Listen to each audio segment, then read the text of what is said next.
The Bob Murphy Show, episode 62.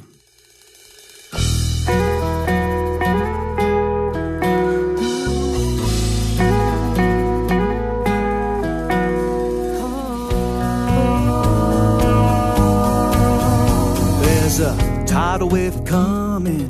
What you gonna do? Get ready for another episode of The Bob Murphy Show, the podcast promoting free markets, free minds, and grateful souls. It's your source for commentary and interviews conducted by a Christian and economist. Now here's your host, Bob Murphy.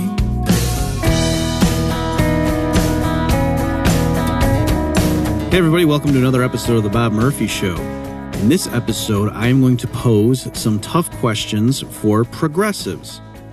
Now, I want to be clear here. The point of me doing this is not to do a mic drop or a gotcha or zing, take that, guys. That's not what I'm trying to do here. So, of course, I'm not a progressive. I'm a libertarian. And so I think these questions are pretty provocative. And I think a lot of them, at least, are hard to answer.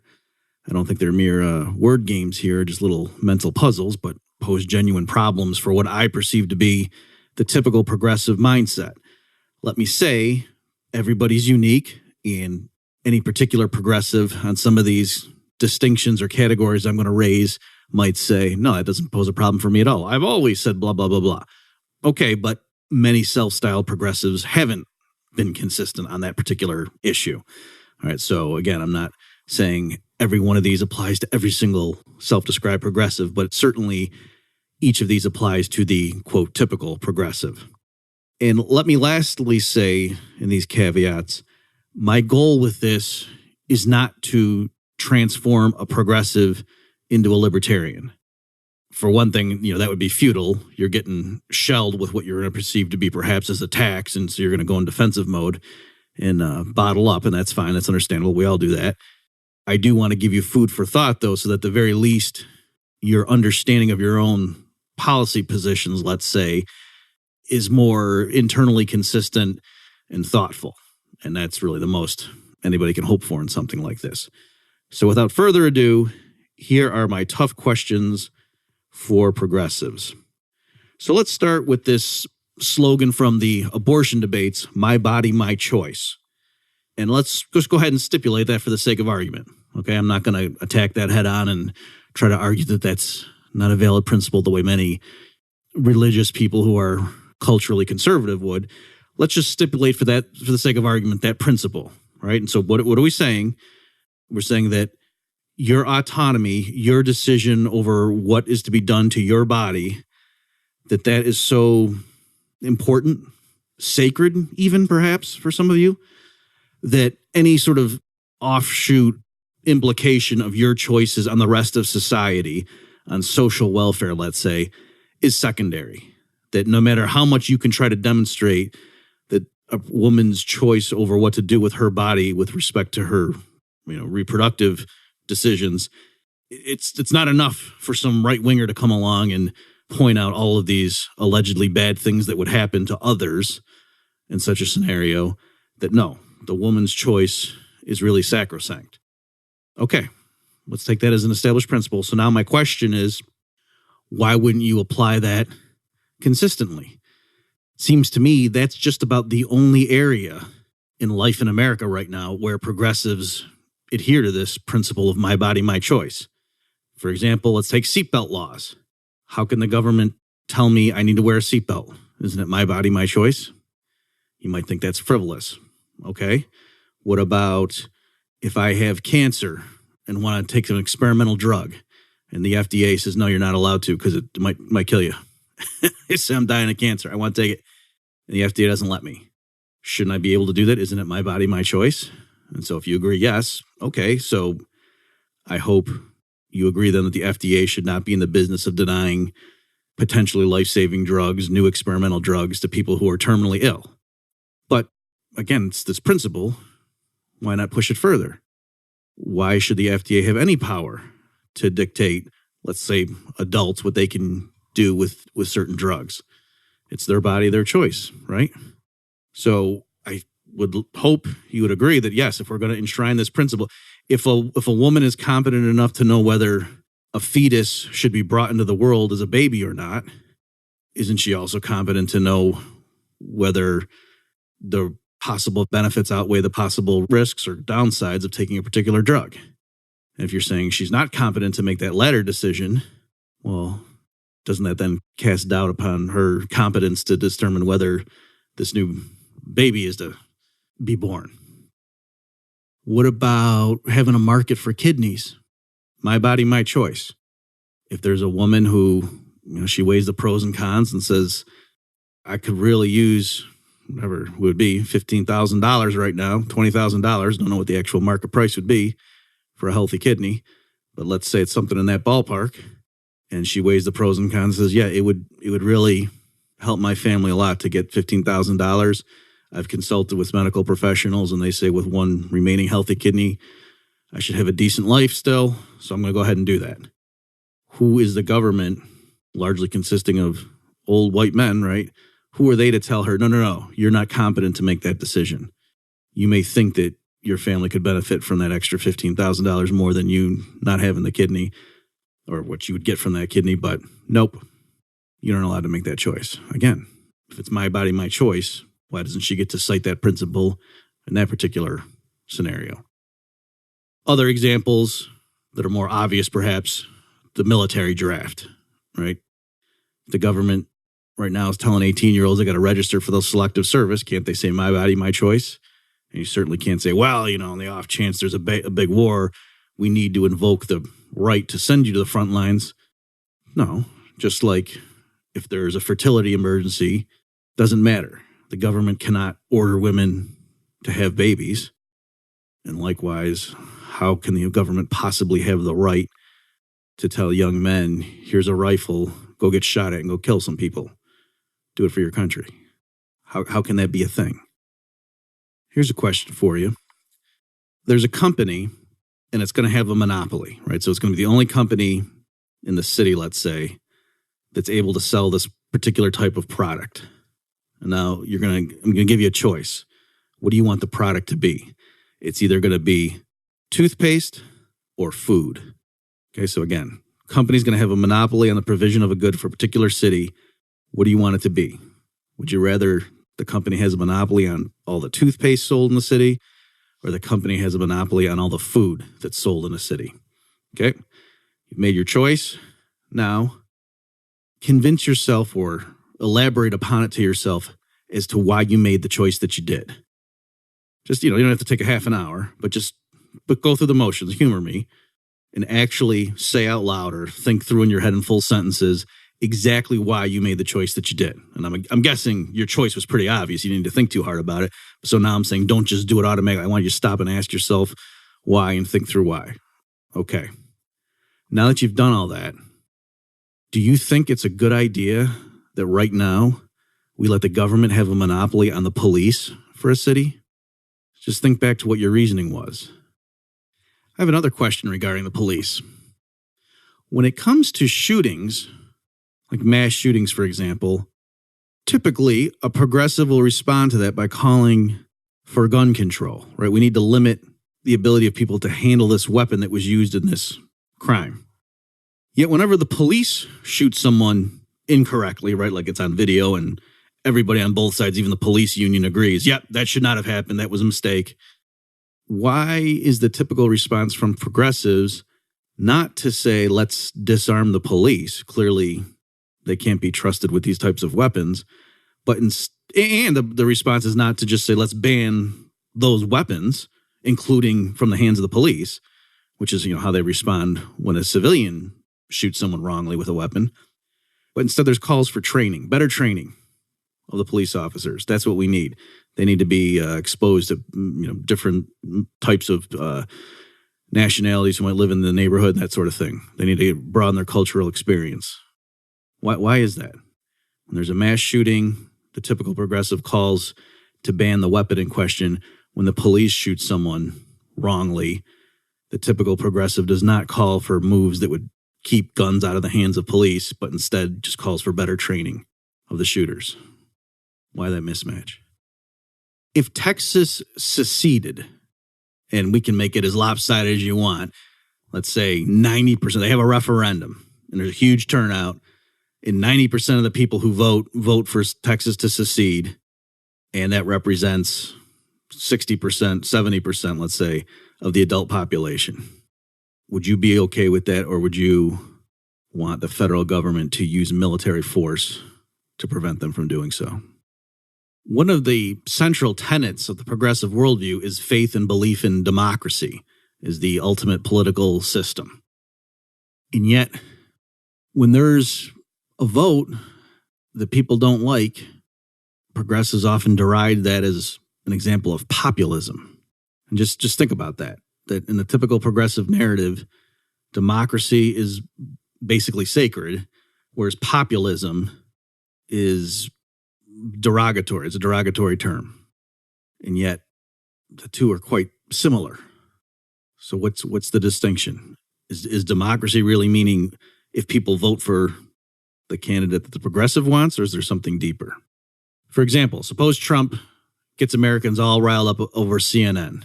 Like maybe they run some really egregious article that makes a bunch of unsubstantiated allegations, and then it comes out 3 days later that the primary complainant, actually the primary source on that story, admits that, oh yeah, I just was offered a bunch of money by the Democrats and I made it all up. And then they conclude, yeah, this really was a fabricated story.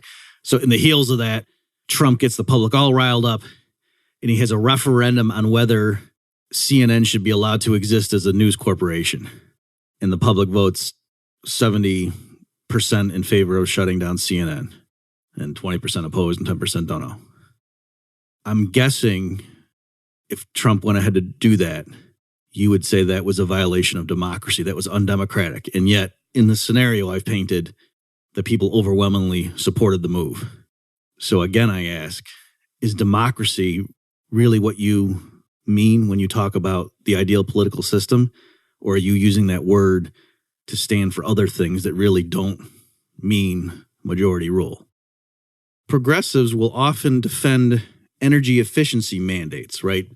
Regulations coming down from Washington that increase the minimum performance, operating efficiency, energy efficiency of certain appliances, for example. Or they might put in mandates on building codes to put better insulation in, to have windows that retain heat better, so forth.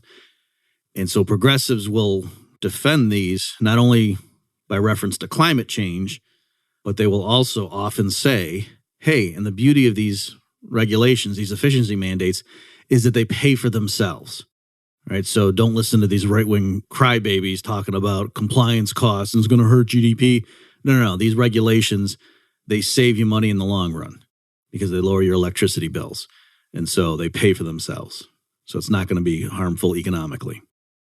If you think that, then why do the companies need to be forced to save money? If they were just ignorant, maybe they just didn't know about it. It never occurred to them to see if buying different light bulbs would lower their utility bill. But you, the progressive activists, know this to be the case.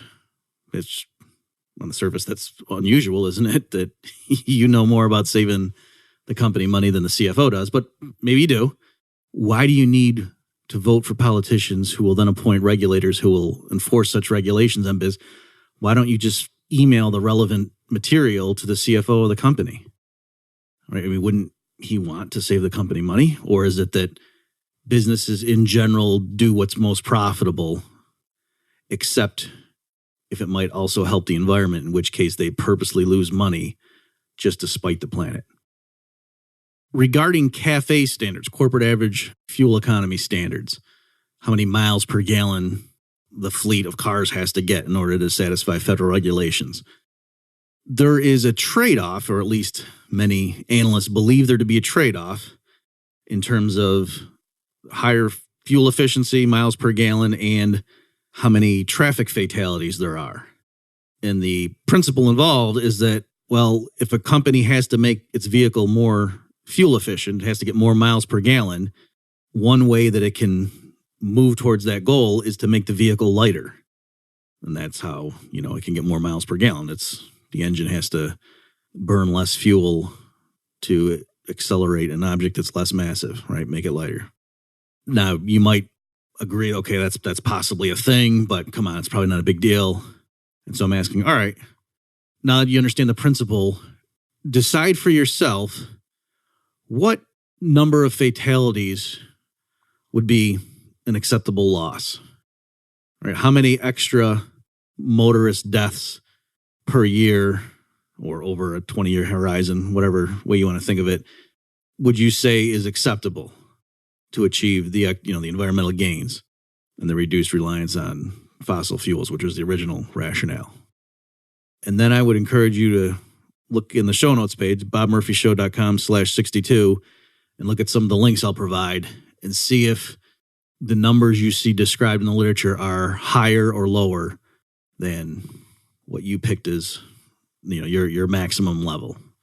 The number of fatalities above which you would say, geez, that's actually costlier than I thought. Maybe I don't support CAFE standards anymore. Incidentally, for those who are curious, the reason I'm not just saying a number is it depends what studies you look at. So if I say a number, people are going to quibble with the number. But that's why I want the listener to just pick a number that you're saying, okay, if that would clearly be unacceptable, and then go look at the estimates in the literature, and you'll see if the range that they provide is above or below your critical threshold. When it comes to the ostensible male-female pay gap, which as of I think it's either 2018 or 2019, the numbers I was looking at, is estimated to be about 79 cents, right? So the average woman makes 79 cents to the average man's dollar in the United States. All right, and that's the pay gap. That's the raw pay gap. So here's my question. If you think that is largely due to discrimination that's unjustified, it's irrational, and that it really does make sense to say that a woman gets paid 79 cents for the same work that a man gets paid $1 for, then why don't more women open more firms? And if you think that that's so because they can't, because there's sexism, okay, there are plenty of firms right now owned by women, right? Do you think they're all making above average profits? Because shouldn't they be? Why wouldn't they just hire nothing but women? Because again, you're saying they can get the same work done at a lower price. So why don't they hire women and pay them, let's say, 90 cents for the amount of work that other firms are paying some women 79 cents for, and they should still be able to undercut firms that employ mostly men, because those firms have to pay those men $1 for the same work. Going a different way, isn't it interesting that all these male employers are such suckers? Instead of looking at it as them underpaying women, aren't they overpaying men? They can get women to do a certain job for 79 cents, and yet they're over here paying men to do it for $1. Again, it's interesting that these blood-sucking corporations who will do anything for $1 not only apparently won't help the environment, even if it's profitable, by installing LED lighting and so forth and better insulation, but apparently they place their camaraderie with their male colleagues above profitability also. Because again, if I understand your worldview, you're saying the typical firm is paying women 79 cents to do a certain type of work, and they're paying men simultaneously $1 to do the same work. So especially if it's a bigger company that employs hundreds of people, that would add up pretty fast, wouldn't it? Why wouldn't I'm not saying the company would just hire all women, but why wouldn't it shift? According to your worldview, is it possible that they could gradually, they don't have to do it with actual firings or layoffs, they could just through attrition, but shouldn't there be a much higher premium placed on hiring women? And again, it's not like just some vague illusion or appeal to fairness. If you're right, this could have huge consequences immediately for the bottom line. So again, it's interesting that these firms that would shut down factories and outsource them to other countries, they'd be willing to do that, but they wouldn't be willing to shut down a factory right now and move it somewhere and hire a bunch more women domestically. Like that would be too inconceivable and out of the box thinking, and no, they would never do that. That's too much effort. That's too much of a pain. But instead they'll shut down factories and ship them overseas to reduce labor costs. That doesn't seem to add up. seen a lot of people on Twitter who are part of what they call the Yang Gang. That's the hashtag, meaning they're supporters of Andrew Yang. And in particular, they like his idea of UBI, Universal Basic Income. And I have always seen it described as a system that's going to be good for everybody, right? It's not just like a welfare payment. It's more of like an insurance system, a safety net that's there for everybody and everybody benefits from. And that's why even upper income people should be glad to join the Yang Gang and vote him in, because we can see that these benefits, having more job security or income security, I should say, and so people aren't terrified of losing their job and they're not stuck in dead-end jobs. The creativity that would unleash would more than pay for any frictions or any systematic lopsided transfer that is involved, such that everybody should be willing to support this idea, right? And that's why these people are going to vote for Andrew Yang and bring this great idea to the country. So here's my question. Suppose Yang doesn't get the nomination, or suppose he gets it and loses to Trump. What's to stop you guys from voluntarily implementing your own UBI yourselves among the Yang Gang, right? Nothing's stopping you from doing that. You can come up with what you want the basic level of support to be, what's the check every month, for example. And then you figure out, how many of you there are and, how much you need to contribute and, play with the numbers to get to work out, right? But, keep in mind, the higher you set that level, if more and more people drop out and stop working, there's going to be less income there for you to be able to tap into to put into the common pot. So just, keep those effects in mind. But, draw the circle around all the people who are in the Yang Gang and want to participate and just run the numbers and come up with it. And then if your guy doesn't win, don't worry. You can still implement the UBI among yourselves. Now, it wouldn't be as good as doing it for the whole country. I grant that. But surely, if it makes sense for the whole country to do it, surely it still would make sense for you guys to do it internally. I mean, there's going to be thousands of people who are diehard Yang supporters, right? So why not implement it among all, 30,000 of you? I don't know what the number is. Let's say it's 30,000. Really hardcore Yang supporters. Why don't you implement UBI among yourselves? Because remember, Andrew Yang can't do UBI for North America. He can only do it for the United States. So if you're supporting him strongly, you think implementing a UBI system just for a portion of the people who live on Earth, namely the United States, is a good idea. Okay. So why wouldn't it be a good idea just among the Yang supporters, that subset of the population? And so go ahead and do it. What's stopping you? I don't understand. I mean, I can understand first saying, well, if we're going to focus on getting him elected. But I'm saying if that doesn't work, don't you have this amazing fallback where you can all just join a UBI program yourselves and show us how good it is? I mean, think about that. It'd be a great social experiment. Economists would love that if you all just implemented the program and we could just track it and see what happens, see if it works. I mean, Andrew Yang's all about, he's empirical and scientific and rational, right? So I think he would like this. You have a great thing. I mean, that would make him popular for the next election too, right? If you guys implement it, you could show the world. That'd be amazing. So go ahead and do it. Hey folks, let's take a quick break from my tough questions for progressives to reiterate that if you like the show and you want to see more episodes, by all means, contribute. Go to bobmurphyshow.com/contribute and you'll see the special offers I have available just for you. Here's a question I have for progressives. If you support a large increase in the minimum wage or you support what you call a living wage, things like $15 an hour or higher, why stop there? Why not call for a minimum wage of $50 an hour, right? That would do so much more good. Now, I know you've heard that before, right? That's the first argument a libertarian type will deploy on Twitter. But I'm just asking you, so I'm not saying that that's the end of the argument, right? If somebody says, oh, I believe in drinking orange juice every morning, that's what I do. And then says, oh, well, why don't you take 16 gallons and shove it down your throat? You're saying that's a good idea? No. So in general, just exaggerating whatever the proposal is to the point of absurdity, that's not a deal breaker. That's not a crushing argument. But in the case of the orange juice, a nutritionist could actually explain quite clearly and say, well, no, here's why 16 gallons would be detrimental, but one glass in the morning might be better than 0 glasses in the morning. And here's why. Right? And they could explain the physiology of the body depending on how much of an in-depth discussion you wanted. And there actually would be a reason that past a certain point, a little bit of orange juice is better than none, but at some point, additional volume of orange juice in the morning is bad. Okay, and they could give you a reason for that.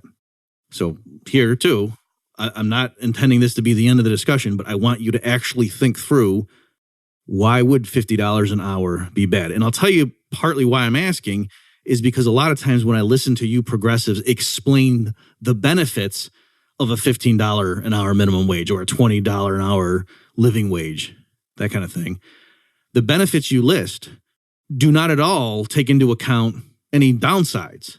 So when you say, I support this policy because, and you start listing all the reasons, everything you say would be better if the minimum wage were $50 an hour, the living wage were $50 an hour. So that's partly why I'm asking the question.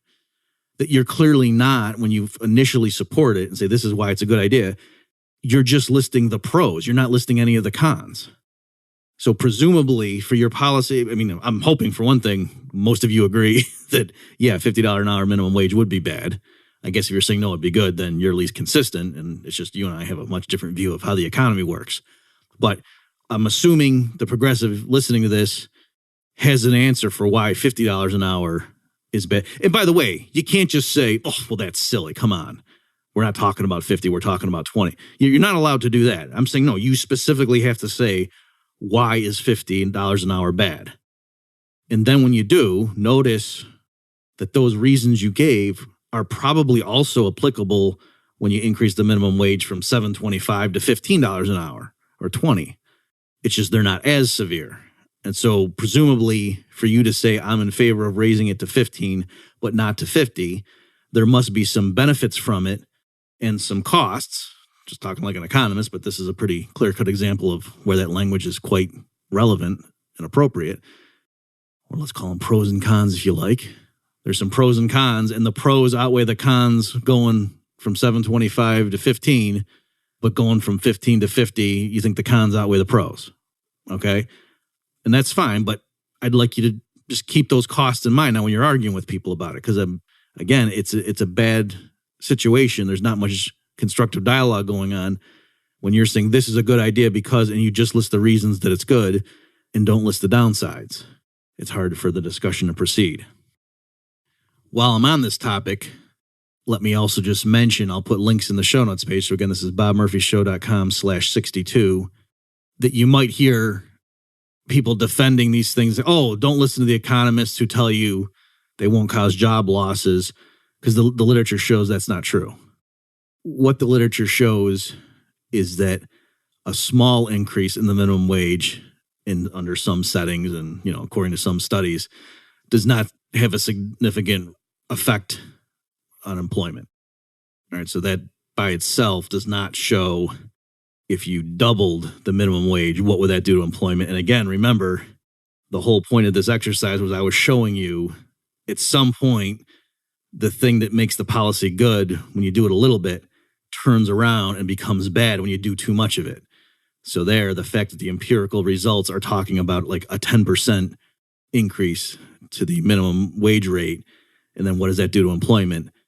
That does not at all extrapolate into what would happen if you doubled it, because we already know if you increased it by a factor of 6, that you're agreeing with me. That would be a bad idea, and you didn't need to look at the empirical literature to know that. What if babysitters were decided by popular election, right? Like when you voted for your mayor for your town or your city, what if you also had to vote for all the people that were going to be babysitters, and then they were randomly assigned to households? That could be a Black Mirror episode, couldn't it?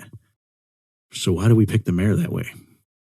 If you're in favor of redistributing income from the top 1% to everybody else, do you want to apply that principle globally so that the top 1% of income earners on planet Earth have to have their income distributed to the bottom 99% of Earthlings?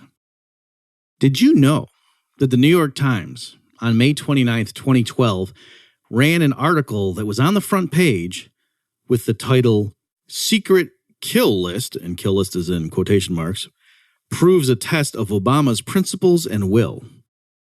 And what this article is talking about is that the President of the United States has a secret list of people whom the military can kill, like with drones, with no judicial oversight. They can be even U.S. citizens. And they're just on that list because the president and his advisors decided that person is someone who ought to be killed. Did you know about that? Isn't it weird that people didn't make a bigger deal out of that? And if it really wasn't on your radar, should you maybe get some other people into your Twitter feeds and whatever else you do to stay on top of things? Maybe should you include people that wouldn't have let something like that pass by without remark? I'm going to play a clip of Obama talking about some mistakes that were made in the aftermath of the 9/11 attacks. Just take a listen. With respect to the larger point of the RDI report itself, even before I came into office, I was very clear that in the immediate aftermath of 9/11, we did some things that were wrong. We did a whole lot of things that were right, but we tortured some folks. We did some things that were contrary to our values. I understand why it happened. I think it's important when we look back to recall how afraid people were after the Twin Towers fell and the Pentagon had been hit and the plane in Pennsylvania had fallen and people did not know whether more attacks were imminent.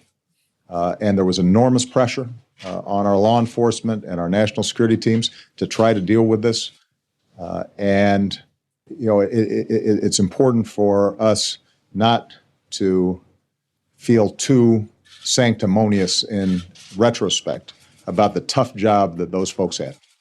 And a lot of those folks were working hard under enormous pressure and are real patriots. But having said all that, we did some things that were wrong.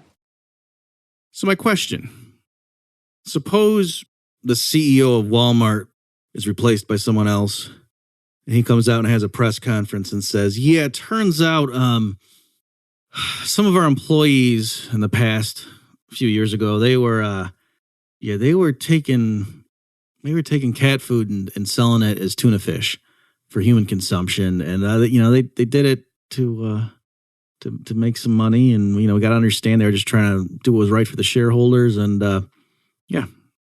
But I don't really think dwelling on the mistakes of the past are appropriate. And let's just try to move on and go forward from the. How would you feel about that as a progressive? Would you be okay with that company's internal investigation? They just moved on. Would it bother you that the company had sold cat food as tuna fish to its customers and some employees did this thing and the new CEO didn't want to punish anybody? There were no heads that were going to roll. Just going to move on and then talk about let's not really judge these people too harshly. Who are we? The company was in dire straits there financially for a bit and jobs were at stake. And really, you can't blame them for doing what they did. But I do acknowledge it was wrong. They should not have put the cat food into the tuna cans intended for human consumption. Would you feel comfortable with that person being in charge? If greenhouse gas emissions really do threaten humanity itself, like if our grandchildren, great-grandchildren are a genuine risk of true peril because of greenhouse gas emissions, like that's how serious you are about this threat, then why aren't you supporting nuclear power passionately?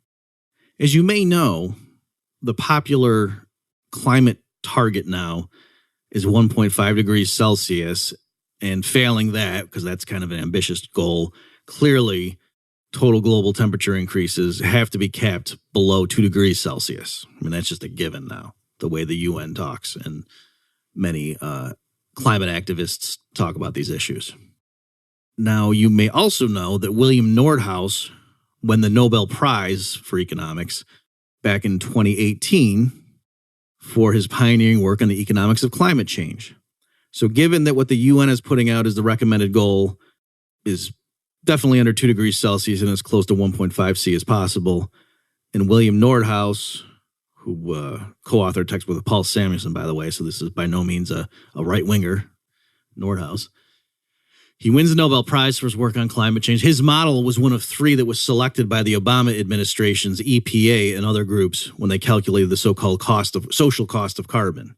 Okay, so again, this Nordhaus's model is definitely top flight, state of the art. What do you think in his model, and I'm referring to the DICE 2016 runs, the model's name is DICE, what do you think in his model's runs the optimal amount of warming to allow is? And by the way, in his simulations, if the world does nothing, if governments do nothing, he thinks total cumulative global warming would be something like 4.1 degrees Celsius. Okay. So given that the UN thinks it should be below 2, ideally not much above 1.5 C, Nordhaus's model says it'll be about 4.1 C. This is by the year 2100, by the way. Warming, if we quote do nothing, or the baseline. What do you think Nordhaus's model recommends as the optimal amount of warming to allow? Because there's a trade-off involved. If you're too stringent, you really make transportation and electricity more expensive, right? So you wouldn't want to have 0 more warming, because then that, civilization would grind to a halt. All right, so what do you think? How do you think Nordhaus's model spits out what that alternative is, what the trade-off is, the right way to balance it? Just guess. It's actually 3.5 degrees Celsius is what Nordhaus's model says is the optimal amount of warming to allow. And again, this is the guy got the Nobel Prize last year, and his model was one of 3 the Obama administration EPA used. Isn't that surprising? My point is not that his model is correct, but if you're a climate activist, did you know that? Like, isn't that unusual? And if anything, or at the very least, I should say, are you skeptical now of the Nobel Committee? Isn't that odd that if they're holding up someone's work that you must think is totally wrong if you support the UN's targets? Then do you not trust the Nobel Committee at least now? Again, it's not the same thing as the Nobel and the natural sciences. What about the Paris Climate Agreement? I remember when President Trump said he was going to pull the U.S. out of that, there was a lot of consternation, which would lead you to believe that if only the countries stayed in the agreement and lived up to their pledges, we'd be fine. And so on that note, my question is, what do you think an organization relying on standard models, when it runs the simulations and says if all the countries of the world met what their current Paris pledges are, including the United States, right, what the United States pledged, if all the governments of the world met those pledges that they've already given for the Paris Agreement, what do you think the standard modeling shows is the probable temperature increase? Just go ahead and guess. And remember, the UN says we absolutely have to limit warming to below 2 degrees Celsius. The answer is 2.9 degrees Celsius is what the pledges all say. If you look at what governments actually have implemented to date, the projected warming is 3.2 degrees Celsius. All right, so my question is, at what point would you admit that a political solution to climate change isn't working? If our political process allows Donald Trump to become president, why do you want the federal government in charge of healthcare?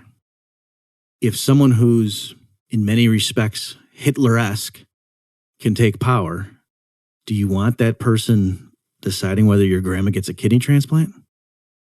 The Flint water crisis, many people say, proves that Republicans are heartless.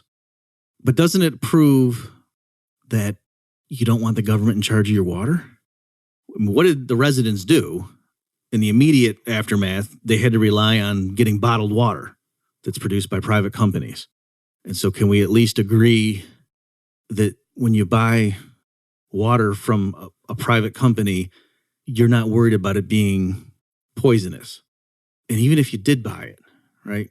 Let's say some company foolishly just loaded up its bottles with water that would make kids sick.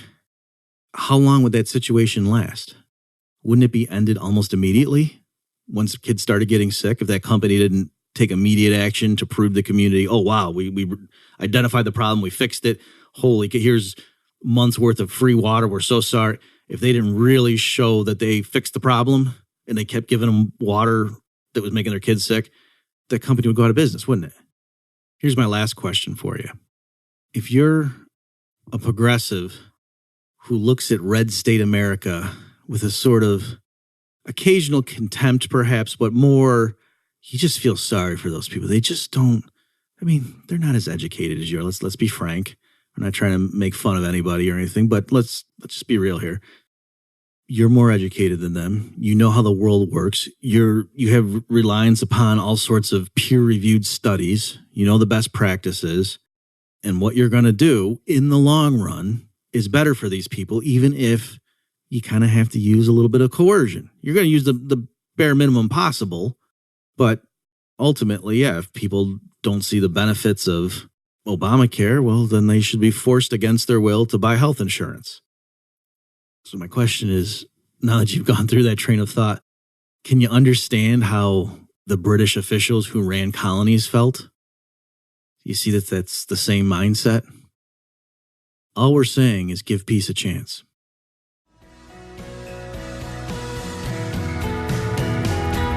You've just experienced another episode of The Bob Murphy Show, the podcast promoting free markets, free minds, and grateful souls. For more information and to subscribe to this podcast, visit bobmurphyshow.com.